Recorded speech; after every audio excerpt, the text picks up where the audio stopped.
행복한 하루를 여는 아침 묵상, 오늘 11월 15일 화요일 아침입니다. 욥기 26장을 함께 읽겠습니다. 욥이 대답하여 이르되 내가 힘없는 자를 참 잘도 도와주는구나. 기력 없는 팔을 참 잘도 구원하여 주는구나.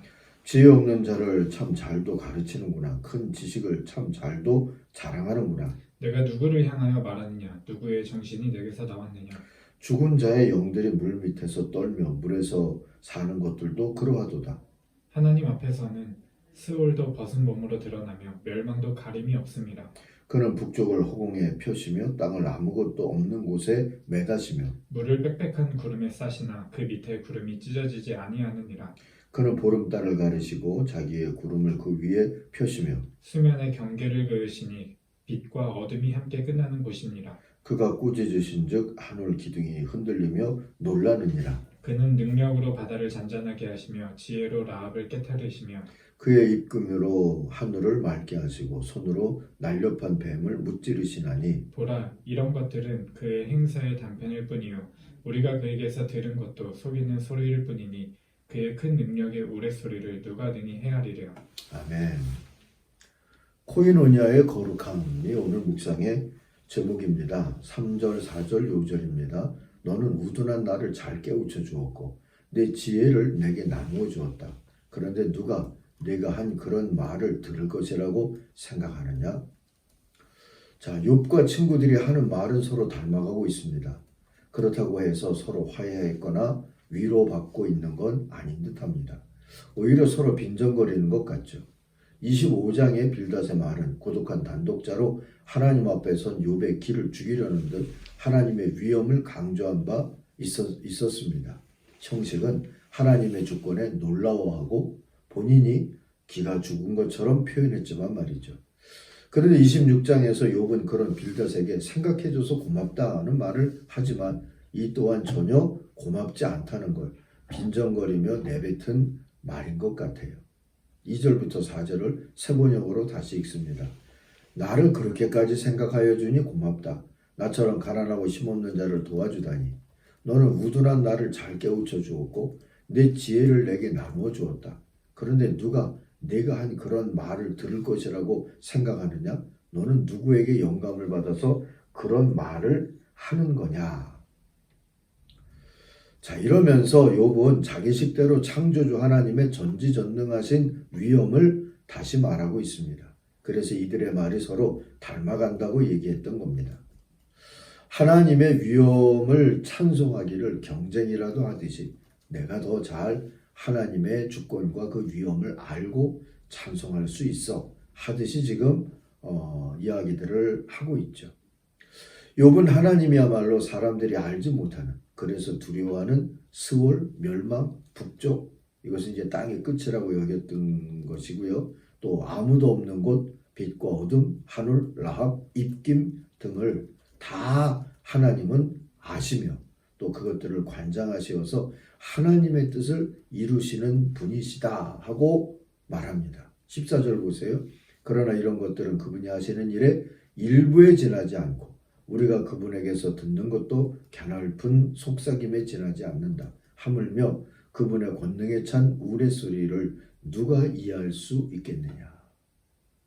하나님이 우리가 잘 알지 못하는 세계를 다 아신다고 얘기하면서도 하나님이 아신다는 것을 우리가 아는 것도 하나님이 아시는 전배에 비하면 극히 작은 거다라고 얘기를 하죠. 자, 이렇게 서로 닮은 듯한 말들을 하고 있지만 기실 이들은 자기의 주장을 고집하고 상대의 논리를 비판하기 위해서 분주한 상태입니다. 함께 토론하는 듯 했지만 남은 건 상처와 씁쓸함 뿐이었을 거예요.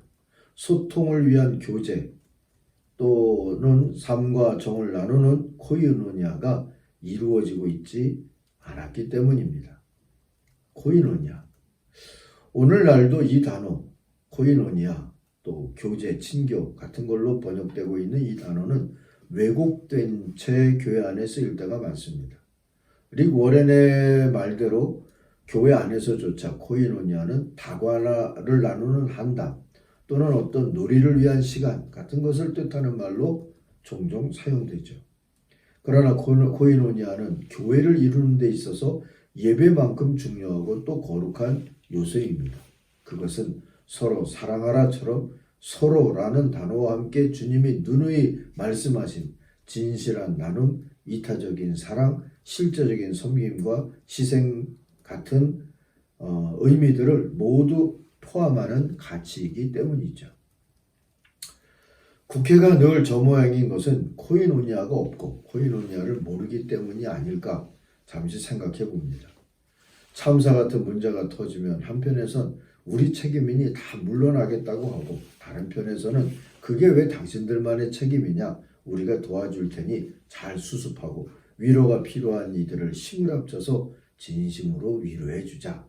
뭐 이러면서 살 수 있다면, 서로 의지가 되어준다면 정치도 얼마든지 기특한 분야가 되지 않을까 생각합니다. 아니, 상상합니다. 다른 쪽으로 생각해 보면 교회도 머리 대신 그리스도 안에서 지체들끼리 코이노니아를 이루지 못한다면 지금의 국회나 정치 집단들과 비슷해지지 않겠는가 하는 그런 또 생각도 해보죠. 코이노니아의 기본 자세는 책임과 존중 그리고 긍휼이라고 표현할 수 있습니다. 갈라디아서 6장 2절 이하를 기억해 보겠습니다. 여러분은 서로 남의 짐을 져 주십시오. 그렇게 하면 여러분이 그리스도의 법을 성취하실 것입니다. 어떤 사람이 아무것도 아니면서 무엇이 된 것처럼 생각하면 그는 자기를 속이는 것입니다. 각 사람은 자기 일을 살펴보십시오. 그러면 자기에게는 자랑거리가 있더라도 남에게까지 자랑할 것은 없을 것입니다. 사람은 각각 자기 몫의 짐을 져야 합니다. 자, 이 구절이 바로 코이노니아의 기본 자세, 책임, 존중, 그리고 긍휼을 요약해서 보여주는 구절 아닌가 싶어서 읽었습니다.